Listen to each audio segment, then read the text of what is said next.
requesting a ride, ordering a meal to be delivered.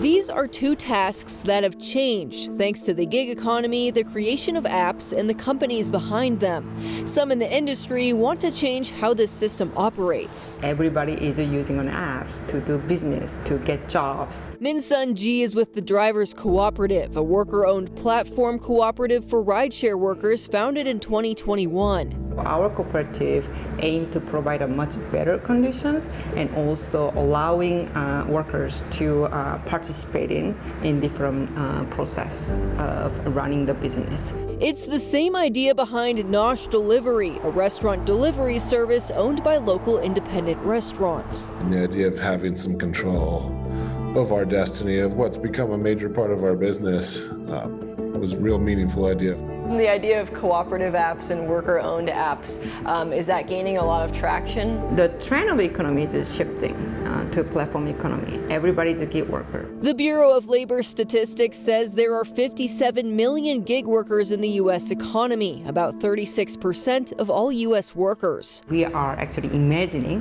what could be possible for the workers so that they are in a much better conditions in this sort of app-based economy. Min-sun says in the instance of the Drivers Cooperative, the drivers make more money than traditional corporate-owned rideshare apps. Their board is made up of 18 drivers that make the decisions. What's happened is, to a large degree, things that were centralized has now become very decentralized. And as we move along, it becomes more and more so. Steve Beatty says just as apps like Airbnb and Uber disrupted the vacation rental and taxi industries, we are now seeing the next iteration of that. What are some of the benefits and downfalls of having these worker-owned apps? You get to choose a lot of different aspects of how you're making money.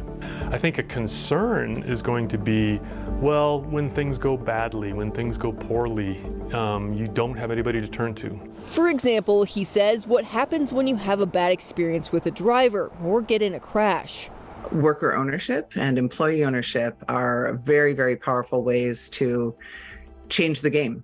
Hillary Abell works closely in this space and sees how this shift puts power back in the hands of workers. Being able to compare how companies do when they're investor-owned and when they're employee-owned is going to be a really important, I think, experiment. Currently, the Drivers Cooperative is only in New York City and Nosh Delivery in Colorado. But many of these worker-owned apps are looking to expand as technology funding and interest grows. This is, I guess, the next step in this evolution away from centralization. I'm Chloe Nordquist reporting.